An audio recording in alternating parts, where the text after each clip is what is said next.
Thank you, Coach. Wow, what a nice-looking group this is.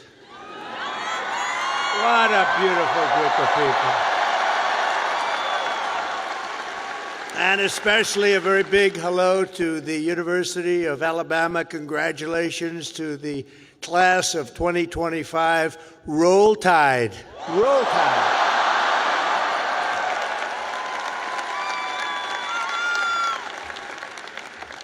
There are things that happen in life that are very important, and you always remember where you were when they happened. As a student at Alabama, you'll always remember where you were when your head coach, Nick Saban, retired. Remember that? Because he's done such a fantastic job. The last time I was here, and that's true with Nick, what a great coach. Let's bring him back. No, you have a good coach right now, though. You have a good coach right now. He was great. But the last time I was here, the Crimson Tide beat the Georgia Bulldogs 41 to 34. I was here. I got to watch it. That was some game. Today, it's my pleasure to return to this campus as the first president ever to deliver the keynote commencement address to this truly great American university. It's a great school. And there's nowhere I'd rather be than right here in Tuscaloosa, Alabama, Titletown, USA. That's what it's become. And I love this place. Maybe it's because I won Alabama by 45 points. Could that be the reason? 45? You know, the way they say, the polls have closed in Alabama. Trump has won Alabama immediately. It was very quick. It was very, very quick and nasty. That's what we like. They put all 7 of your commencement ceremonies, I don't know if you know this, but they put them all together first time ever, so I better do well, or I'm in big trouble.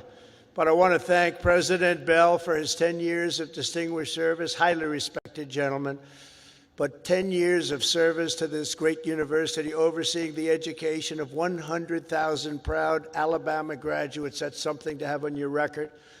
I also want to thank Alabama Governor Kay Ivey, who's here with us, and she's a fantastic. Where is she? Where is she? She's around here someplace. She's here. I just took a picture. I said, you're doing a great job, along with the very wonderful man, a friend of mine, Senator Tommy Tuberville. Where's Tommy? Tommy's great. When he wanted to run for the Senate, I said, well, you beat Alabama 6 times in a row. How can you run for the Senate? He said, well, I just look at him and I say, well, I was responsible for them getting Nick Saban. I said, that's a good reason. And he won. Very easily he won. But I'll never forget that. Thanks also to a wonderful person, Representative Lisa McLean, a great person, great, highly respected.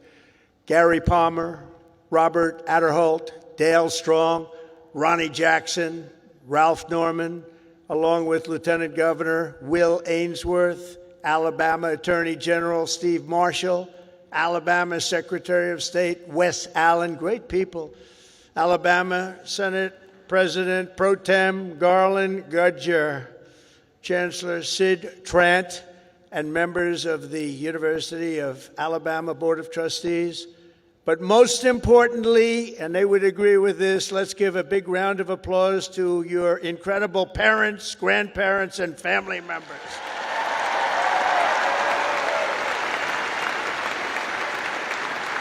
Because they made this wonderful day possible.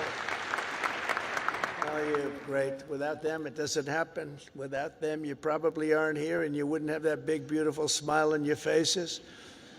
This year, the graduating Alabama class of 2025 has over 6,600 graduates.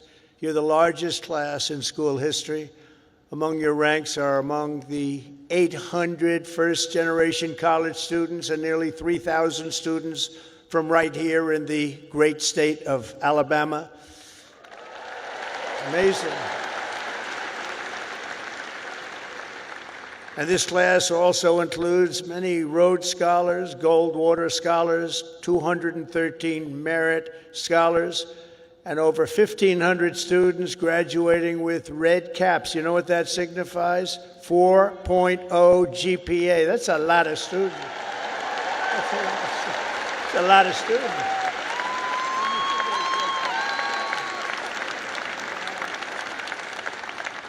That's pretty good. I know who I'd pick. I'd look for a red cap. I say, I want you to work for the beautiful Trump administration, this lovely administration. In addition, the class of 2025 has nearly 130 active duty service members, veterans, and members of the University of Alabama, ROTC. Thank you very much. Thank you. Everywhere you can see the spirit of this school, but nowhere more clearly than in your world-class athletics. There's nothing like it. Probably there's no school like it. That's why I would like to recognize the 11 graduating seniors on the University of Alabama football team. Where may they be? Where are they? You just have to look, and they're about a foot taller than everybody else. Oh, great. Thank you very much. Congratulations. Great season. Thank you. Thank you. Great season. There's something truly special about the players, coaches, and the fans who pack the stands at Bryant-Denny Stadium and proudly sing Dixieland Delight. We like that. Alabama has changed college football forever and inscribed into the history books the names of Bear Bryant, Joe Namath, 4 Heisman Trophy winners, and of course, the great Nick Saban.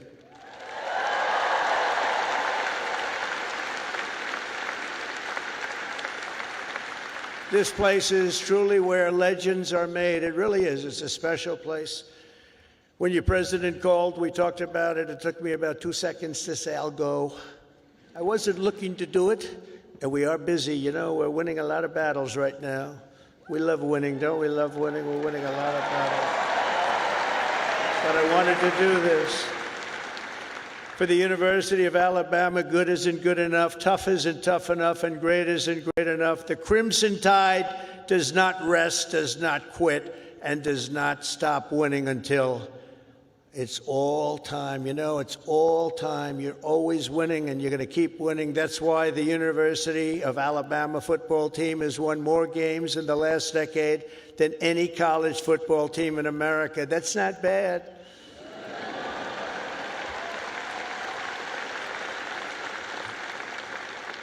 And it's why last fall you beat Auburn for the 5th year in a row. That's not bad. That's not bad. The University of Alabama has a brand, and that brand is winning. That brand is winning. Great school. Last year, the Crimson Chaos watched the Tide Hoops make it to the Final Four for the first time ever. And this year, you built on your incredible record and returned to the Elite Eight.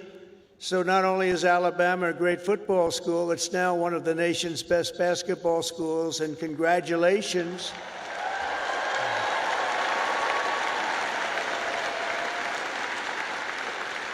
And I love sports, and I think I should have come here. I think I should have come here. Congratulations as well to the women's track and field team for winning 2 SEC titles this year. That's something. As long as I'm president, we will always protect women's sports. Men will not play in women's sports.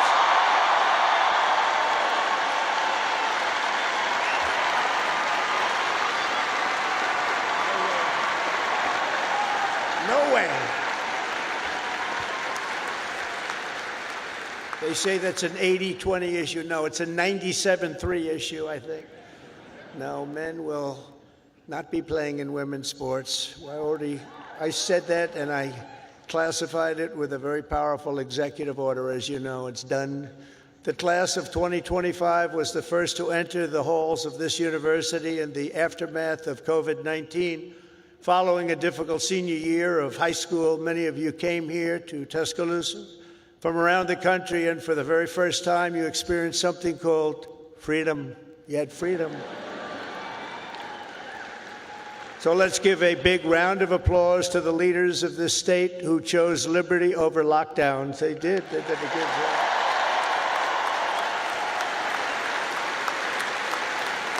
Did a good job.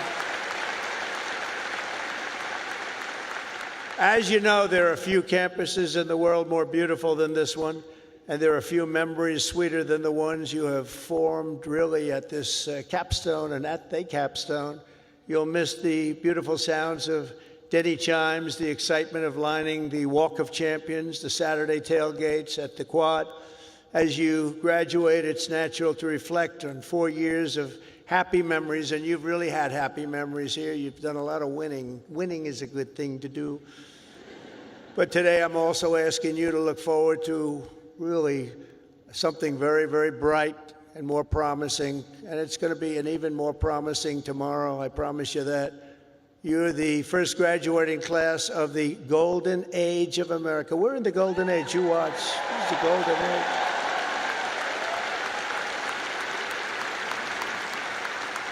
This is the golden age. We've done things that nobody thought possible. 100 days yesterday, 100 days, and we've done things that nobody thought even possible. Like many generations before you, you're graduating at an exciting time for our nation, a period of both extraordinary change and incredible potential and what will be unbelievable growth. You're going to see that very soon. You're going to see it starting very, very soon. The whole world is talking about it.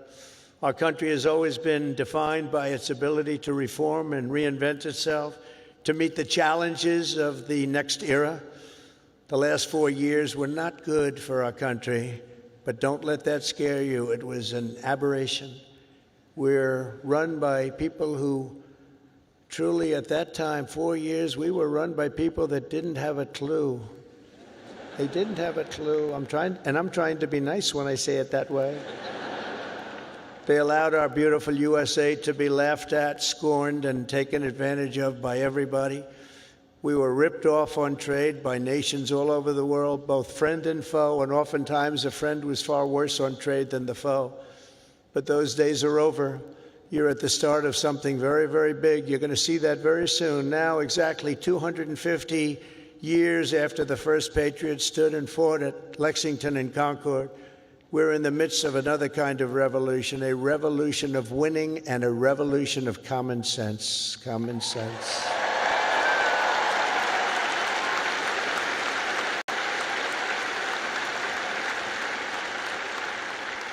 Everywhere you look, broken systems, corrupt institutions, and tired dogmas are being swept away by the tide of history.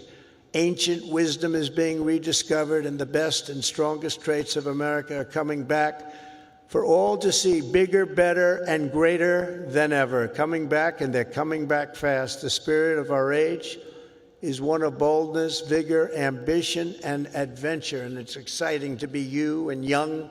Oh, I'd pay you a lot of money to have your age.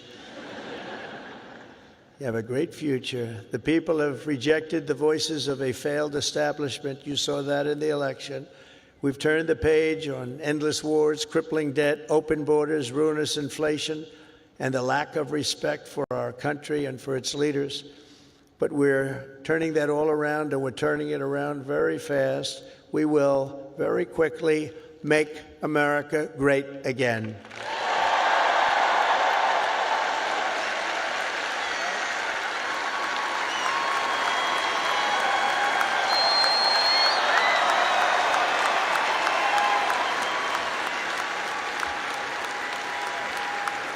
This week, we're celebrating the most successful first 100 days of any presidential administration in the history of our country, and we've been given a lot of credit for that, but 100 days does not a full term make.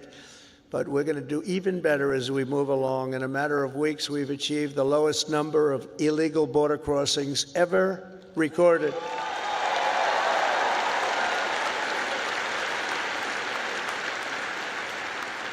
And you've seen it, hundreds of thousands of people pouring into our country from prisons, from mental institutions, from gangs, and all over the world, not just in South America.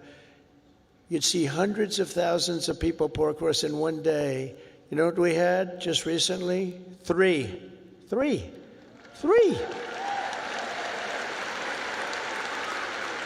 And we slashed the number of illegal aliens released into the United States by 99.999%.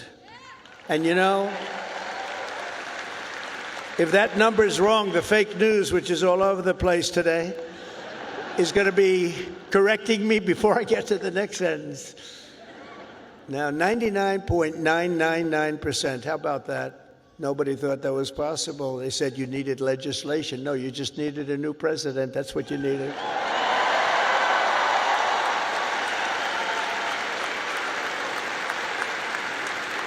But despite the tremendous success, as you've been reading, the courts are trying to stop me from doing the job that I was elected to do. We won by millions of votes. We won all 7 swing states, 7 out of 7. We won 312 electoral college votes. They said, 270 would be great. We won 312 and 2,750 counties versus 525 counties throughout the nation. That's why when you look at a map, it's all red. It's all red. Every inch of it is red, a little couple of blue dots. But they have to let us do the job that the voters want us to do. Judges are interfering, supposedly based on due process, but how can you give due process to people who came into our country illegally? They want to give them due process. I don't know.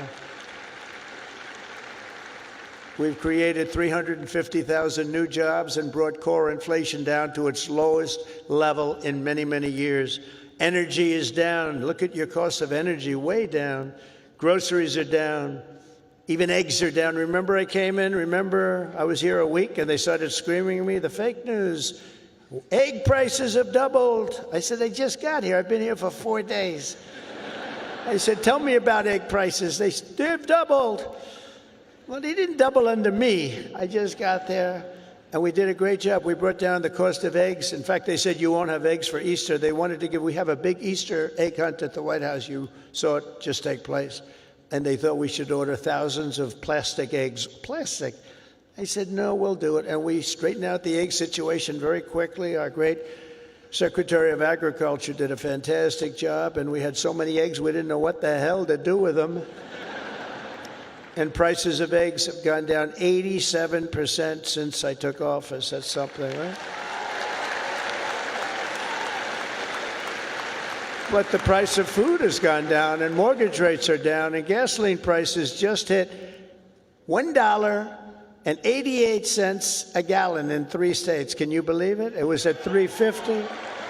It was at $4. We're drilling. Oh, we're drilling. You know, drill, baby, drill, right? We drill, baby, drill. We do that. We got it down. We have it going good. And, you know, when energy drops that much, you don't have much inflation. It's hard to have inflation.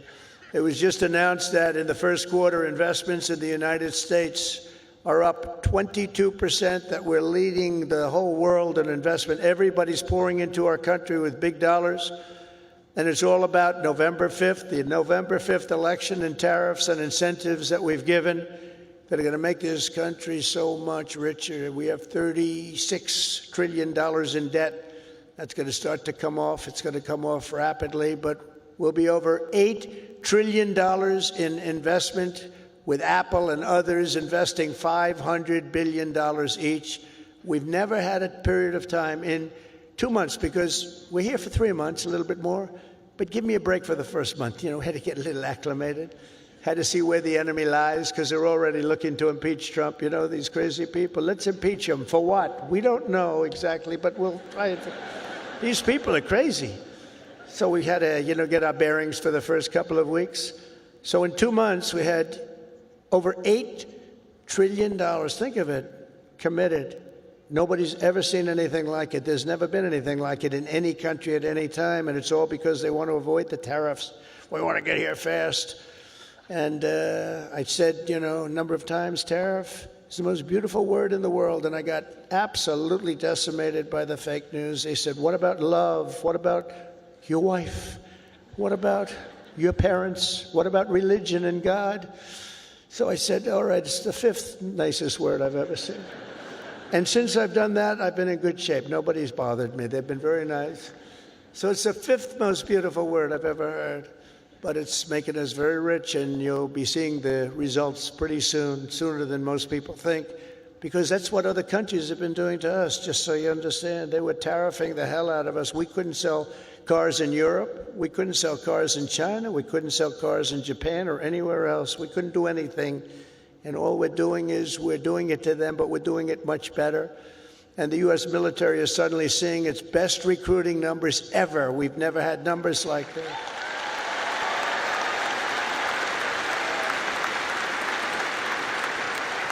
We now have waiting lists because there is such incredible spirit in our country. There's a great spirit. And just think, 6 months ago, and you remember, and it was embarrassing, before the election, 6 months ago, we were hearing and reading that numbers of those joining our military were at the worst levels ever. We've never had anything like it, right? You remember that?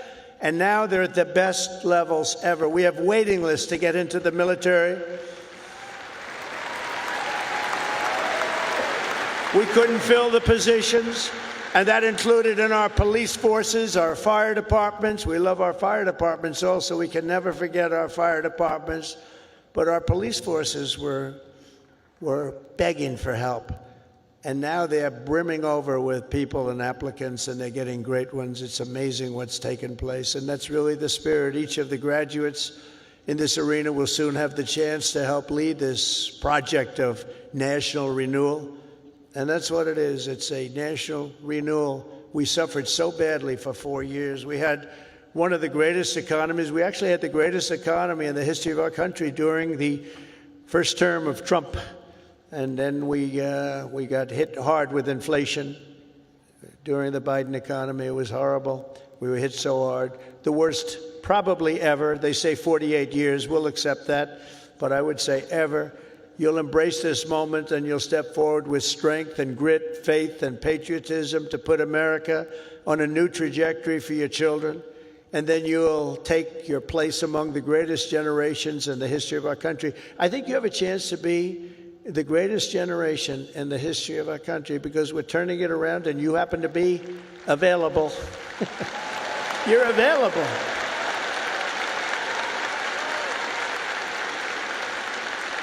That's a good time to be available. There are some times when it's not so good to be available, but this is a great time. I'm absolutely confident that the Alabama class of 2025 is up to the task. Are you up to the task? You learned a lot about winning here at Alabama, and now we need you to help win for America. For the business majors here today, I challenge you not merely to use your talents for financial speculation, but to apply your great skills that you've learned and had to forging the steel and pouring the concrete of new American factories, plants, shipyards, and even cities which are going up all over our country.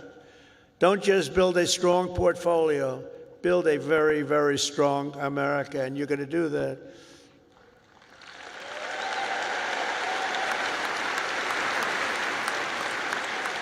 To the engineers, brilliant you are, technicians, scientists, and math majors, we need your Alabama spirit and competition to keep our country at the forefront of every single domain. America should have the world's tallest buildings, design the fastest airplanes, build the greatest cars, do everything the absolute best, better than any other nation in the world, and you can do it. And we will soon land American astronauts on Mars. That will happen. That will happen.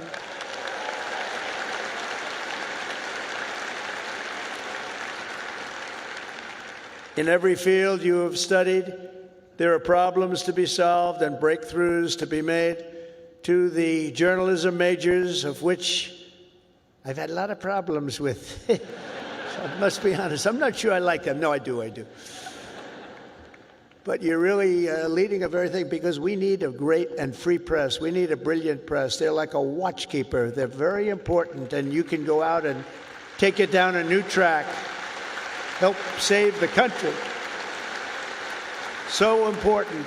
Your task is so important. Media that Americans can trust and remember. the people of this country, they know the truth when they hear it. That's why the ratings, the approval numbers of the media are so low. We need those ratings to be 100%. We have to be able to trust our media. I say you have to have that. You need strong, strong borders, and you need really free, fair, clean elections. You need those things, but the media is a big part of it. In the world of health and medicine, there is an exciting new movement to get poisons out of our food supply, keep toxins out of our government.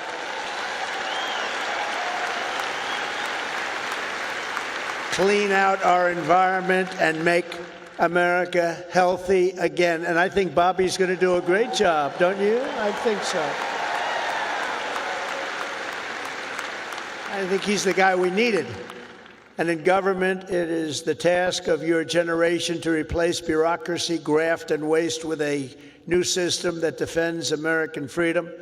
These are big tasks before you, but the reward for your hard work will be the United States of America is stronger, prouder, better, and more unified than ever, ever, ever before. It's going to be.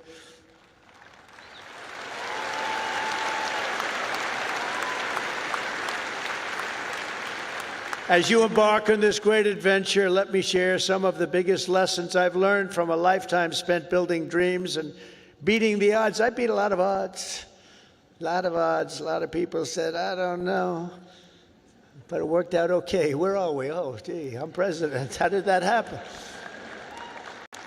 Now, you're going to be in the same position, but some of the, would you like to hear some of the ideas, or should I just skip over that part, huh? That's going to be more interesting than all the other stuff, which was slightly political, right? I'm going to give it to you, though, just as I see it and as I've learned it, the hard way and the easy way. First, if you're here today and think that you're too young to do something great, let me tell you that you are wrong. You're not too young. You can have great success at a very young age. You're all very young. In America, with drive and ambition, young people can do anything. I was 28 when I took my first big gamble to develop a hotel in Midtown Manhattan, the Grand Hyatt, and it worked out incredibly well. But I was very young at the time. I was like a very young person in sort of an old person business. Steve Jobs was 21 when he founded Apple. Walt Disney was 21 when he founded Disney. James Madison, James Monroe, Alexander Hamilton, Thomas Jefferson. They were no older than 25 when they began the journeys that etched their names into the history books for all time. So to everyone here today, don't waste your youth. Go out and fight right from the beginning, from the day you leave this incredible university. Go out and fight tough, fight fair, but go out and fight. You're going to be very successful, because now is the time to work harder than you have ever worked before. Push yourself further than you have ever pushed yourself before. Find your limits and then smash through everything. Go and smash through. You've watched that football team smash through. You're going to do the same thing. You're at the age when you have the time and vitality to do really incredible things. If you just give it your all. You'll look back, and a decade from now, you'll be astounded by what you've achieved. You'll remember this day. You'll remember when the guy named Trump was giving the commencement address, and he said I could do it, and guess what? I did. I think you're going to remember that very fondly. I hope so.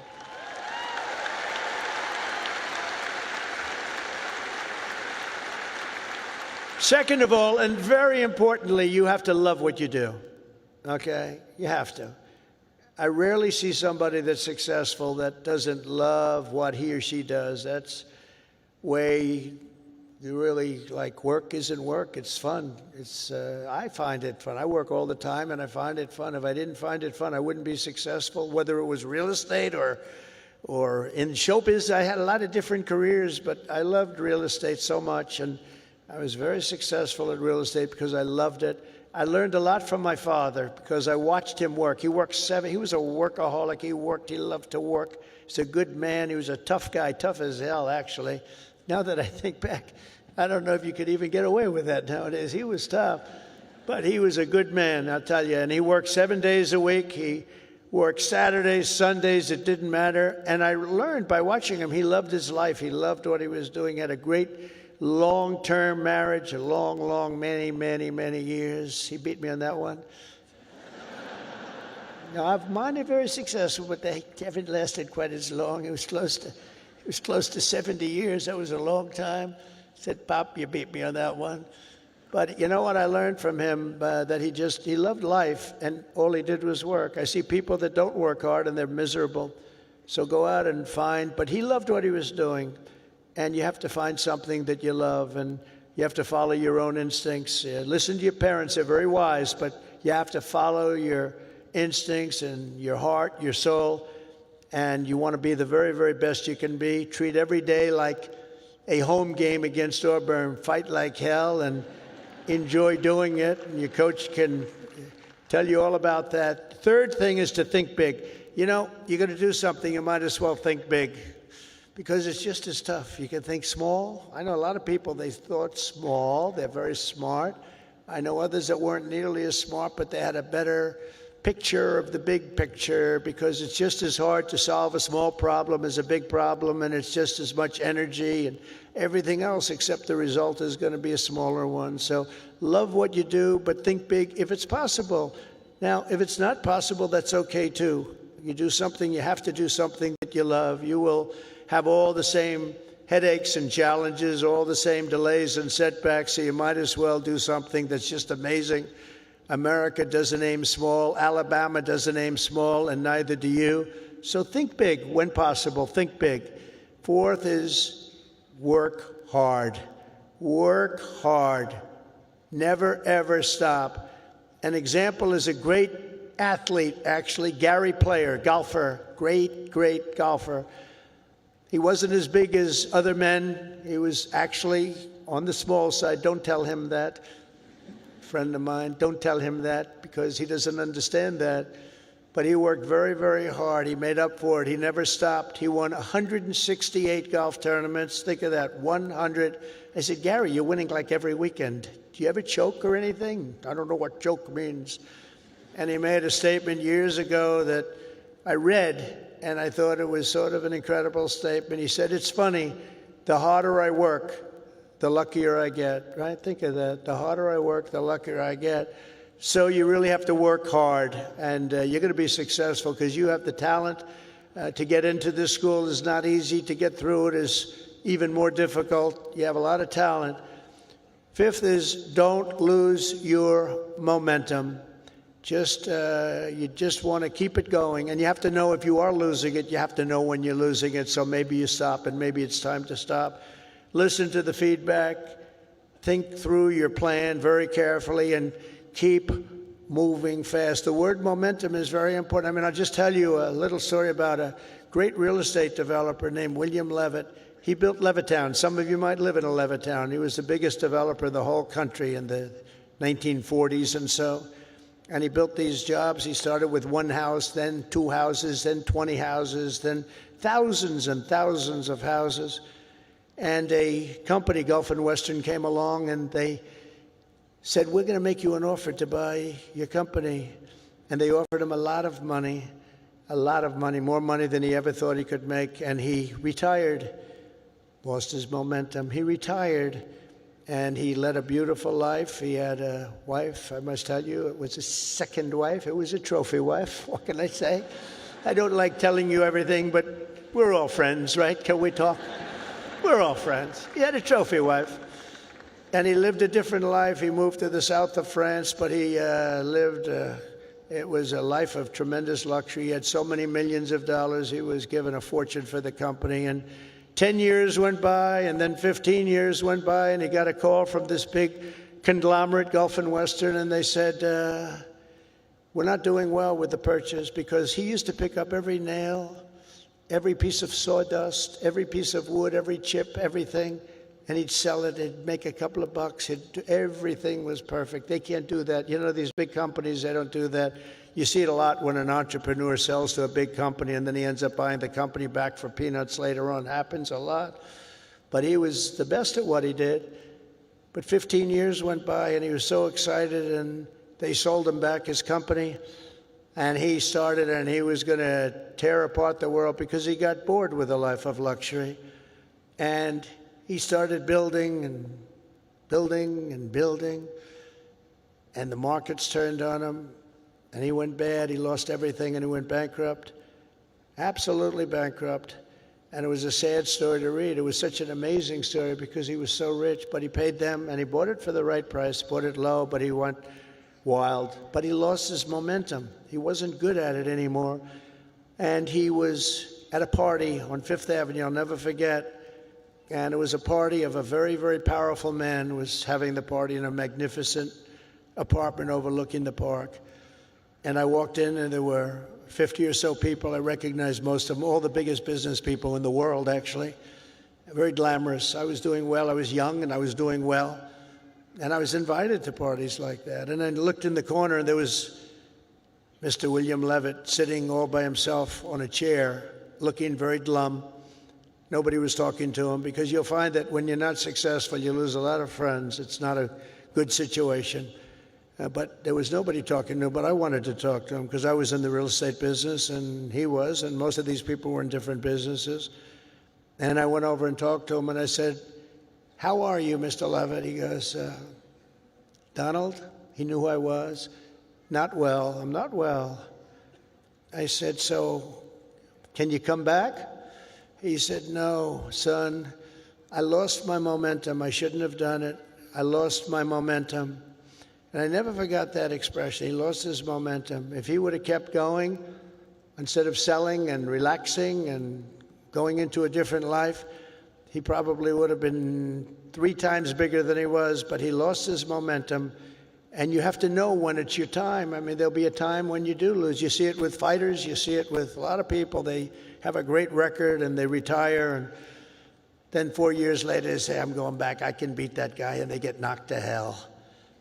And it's not good. It's not good. So he lost his momentum. You have to know when your momentum time is up. I call it momentum time. But follow your momentum. It's a very important word. You don't hear it from too many, but I've seen it. I've seen it a lot. Number 6, if you want to change the world, you have to have the courage to be an outsider. In other words, you have to take certain risks and do things a little bit differently. Otherwise, if that weren't the case, everybody would be successful. It doesn't work that way. Progress never comes from those satisfied with the failures of a broken system. It comes from those who want to fix the broken system. And you'll make the bigger money, you'll make the more success by acting that way. The other way may be more secure, but if you want to go to the top, you're just never going to do it unless you break the system. Change is never easy, and the closer you get to success, the more ferociously those with a vested interest in the past will resist you. They want to resist. So I just say, trust me on that, because I know you really do. You have to break the system a little bit and follow your own instincts. But if your vision is right, nothing will hold you down. Nothing. You have to have the right vision. If you look at some of these internet people, I know so many of them. Elon is so terrific, but I know now all of them, they all hated me in my first term, and now they're kissing my ass, Do you know? It's true. All of them. It's true.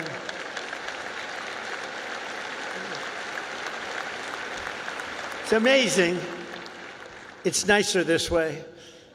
Now, in the first, they didn't know what happened because I won an election that, there was never a businessman that won a presidential election. Out of 100%, 8% were generals and 92% were politicians. Not even admirals, not even just generals. There were 8 generals, General Washington, General Grant, generals, General Eisenhower. But 8% were generals and 92% were politicians. And when I ran, everyone said, well, he can't win. He's a businessman. That's not going to work. And, but you have a natural instinct for things. I guess I had a natural instinct. I said to somebody, was I a better businessman or a politician? And they said, well, there are a lot of guys that made a lot of money, but there's only one guy that became president that was a businessman. So I guess you're a better politician. But I don't think of myself as a politician. I think of myself as a businessman, and I'm proud of that. And I've applied business instinct, and that's why I think you're seeing us doing so well.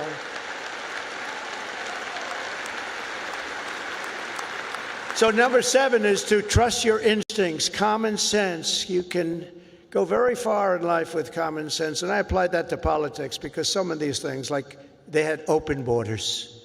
Let everybody in the whole world flow into our country. That's not common sense. They had transgender for everybody. We ended that, if you noticed, okay? But they had transgender for everybody. They said, I said, this is not working. This is not going to work. As I said before, so simple. Men playing in women's sports. Did you ever see some of the records? Did you ever see some of these boxing matches? We have to protect. These women are great athletes, but we have to protect. If you looked at the Olympics where they had transitioned people going into the boxing, where the women had boxing, and they had a great champion, a female boxer. I mean, after one punch, you walk back to the corner and said, I can't get hit like that. I've never been hit like that before. You look at all the volleyball players that have been hurt so badly with balls that are hit at levels that they've never seen before. But the greatest is like weightlifting. You ever see the weightlifting? Where they have a record that wasn't broken in 18 years? And they have, should I imitate it? My wife gets very upset when I do this. She said, darling, it's not presidential. I said, yeah, but people like it. Should I do it or not? All right, I'm in trouble when I get home, but that's okay. What the hell? I've been in lots of trouble before.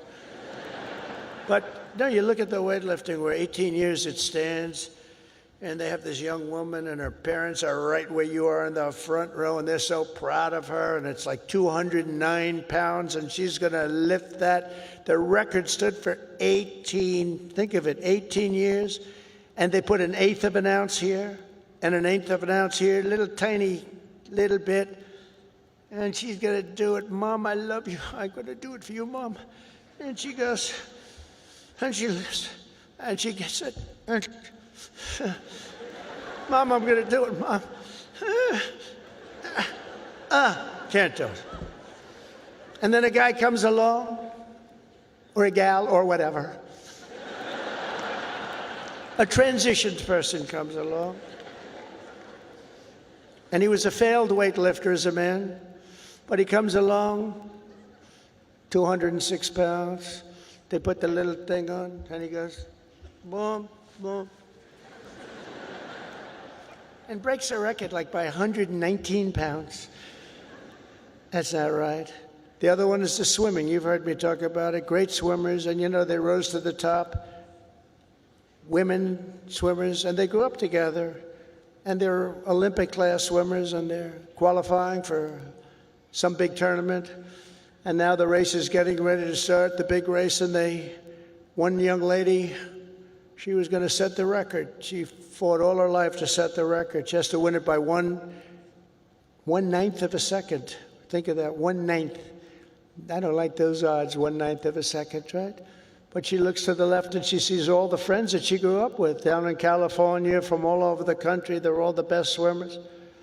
Then she looks to the right and she sees the same thing, but there's a person next to her who's a giant. And she looks and she, oh my God, who is that? I don't recognize that person. That was a person that transitioned, and he had the wingspan of Wilt the Stilt Chamberlain, if anybody knows what. And as you know what happened, she was very, very badly injured in that meet because he went by her so fast that she was windburned. They had to take her out. She got serious windburn. He flew back and forth, and she didn't know what, but she got the hell knocked out of her, knowing that I'm only kidding. She wasn't windburned. She was just beaten by a lot. Or the race, did you see the race where they had the best female runners, and they had a guy who was a decent runner, a long-distance race, and he won by 5 hours and 19 seconds. Normally you win by like 12 seconds, 2 seconds, a quarter of a second. He won by 5 hours and 19 seconds. It's crazy. And honestly, it's demeaning for women, very demeaning. These are great athletes. It's very demeaning, and we're going to protect women. We're going to protect women. We're going to protect everybody.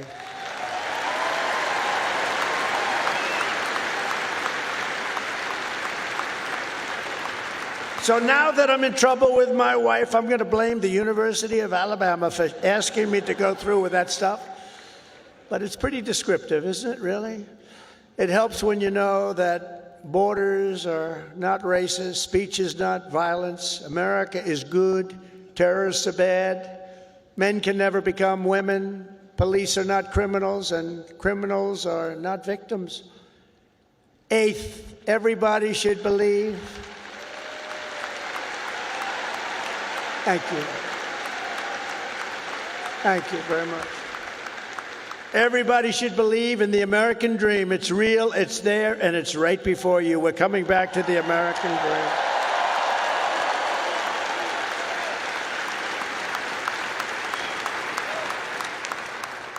dream. Ninth, think of yourself as a winner. The power of positive thinking. Dr. Norman Vincent Peale, from many years ago, wrote a book, The Power of Positive Thinking. And there is a lot to it, the power of positive thinking. Don't consider yourself a victim. Consider yourself a winner. In recent years, too many of our young people have really been taught to think of themselves as victims and blame people and be angry. Don't be angry.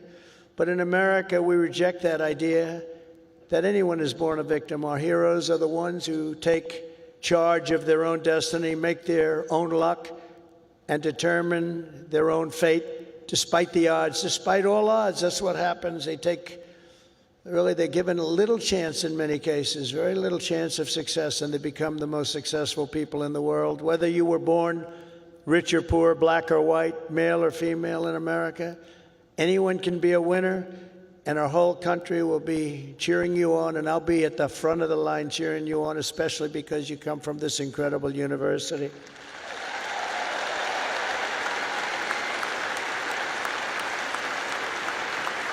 And next is to be an original. The all-time greats were people who had the confidence to be a little different. Teddy Roosevelt, Douglas MacArthur, George Patton, Amelia Earhart, Annie Oakley, Muhammad Ali, and so many others, far too many to name, lived their lives with pride, personality, and flair. God only created one of you. Remember that. God created one of you. You're all different. Some are close, but nobody is the same. You're one of a kind. So don't try to be someone else. Just be yourself. And finally, and most importantly, never, ever give up. Never give up.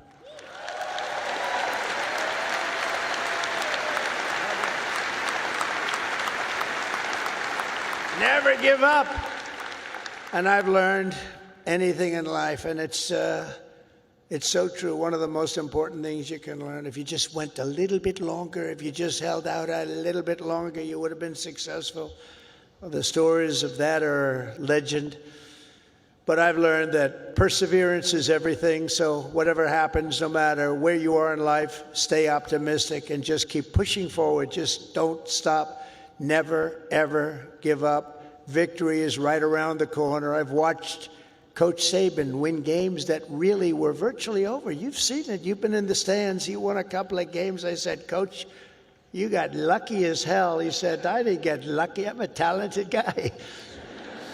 You know, those little touchdowns that come out of nothing. He's amazing. But he's a guy that doesn't quit and doesn't know what the word quit even means. He couldn't define it. He took victory out of the jaws of defeat, and you can do that too at every stage in my career. My enemies, of which there were many and probably are right now, I can think of a couple of people that don't like me too much right now.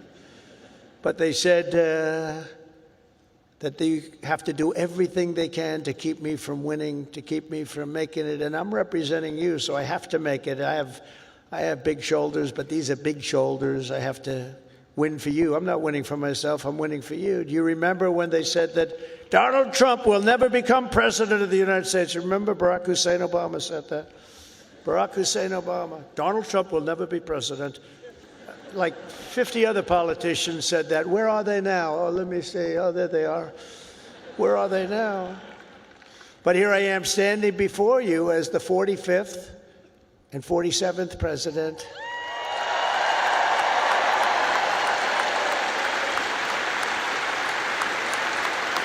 You heard that a lot. But against all odds, I did great in 2016. 2016, how great was that? And then I did much better in 2020. Sorry, the election was rigged. But it was a rigged election. And then in 2024, I made it too big to rig. I said, we got to do this again. We got to do this again. And we made it too big to rig.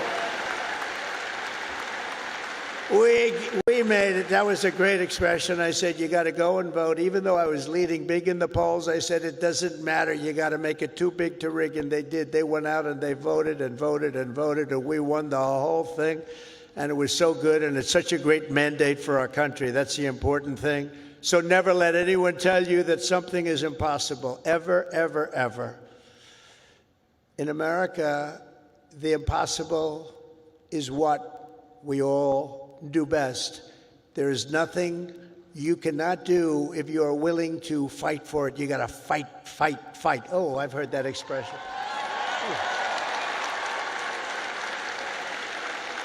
Funny. That's not here. That's not here on the actually, most of what I've said tonight is not on the teleprompter. That's all right. Isn't it nice to have a president that doesn't need a teleprompter and can sort of have a little fun? Because I feel that this is home. You know, it's been such a great state for me. I feel it's home. When they said Alabama, I said, that has a good ring to me. But it's something nice about somebody that doesn't need a teleprompter, isn't it? Huh? But for the past 4 years, you've lived in a state known for its fighters, its champions, and its warriors, and you've lived in the great state of Alabama, one of the greatest of them all, from Huntsville to Birmingham, from Montgomery to Mobile, and from right here in Tuscaloosa.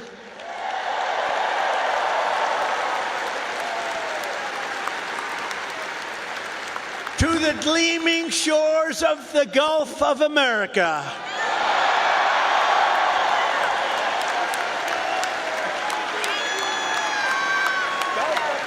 That's a nice thing. Everybody loves it. I wouldn't say Mexico's thrilled, but you can't have them all. They're not thrilled. You continue the legacy of Alabama legends who blazed the trails, won the games, tilled the fields, forged the steels, built the ships, and gave us the victories that built America and changed the world. The entire world was changed by our victories. This is the state that gave us the might of the Iron City, the power of the Saturn V rocket, and the roaring engines of Talladega. Talladega. We love Talladega. We love Talladega. This is the state that gave us nothing but victory, the state of some of the greatest heroes in history, like Willie Mays, Jesse Owens, Joe Louis, your coach, Nick Saban, Hank Williams, and many others. Some of you will leave here today and travel the world, but you will always know that this state, as this is really sweet home Alabama, right? It's always going to be your place. I sort of feel that way myself, because from a political standpoint, it's just been, we connected from day one. From the first day I set my foot on this beautiful soil, I connected with Alabama. And here in Alabama, we believe that the men and women who built this country are heroes, and that America's destiny is to be the single greatest nation on the face of the earth. And we're bringing it back at a speed that nobody thought was possible. We believe in freedom and family, God and country. We cherish our Constitution. We revere our Bible. And we salute our great American flag.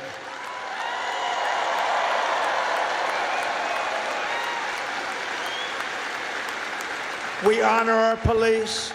We respect our veterans, and we always stand for our one and only national anthem. We love our national anthem. We believe in strong parents, strong values, strong communities, and very strong borders. And we believe that the United States military is the greatest force for peace and justice the world has ever known. We have a great military. We just had people that didn't know how to lead it. We believe the South is beautiful, Alabama is great, and America is our home. We believe in the SEC and the USA.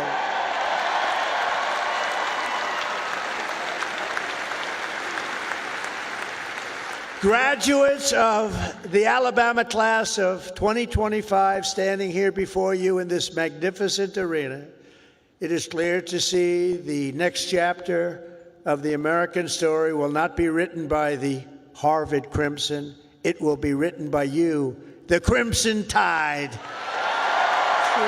That's true. That's true.